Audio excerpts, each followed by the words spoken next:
ఒడిలో పెరిగిన చిన్నారినే ఎరగా చేసిన దాద్వేషము కథమారదా ఈ బలియాగదా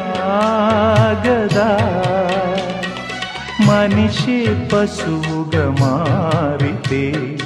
కసిగా శిశువుని కుమ్మితే మనిషి పశువుగా మారితే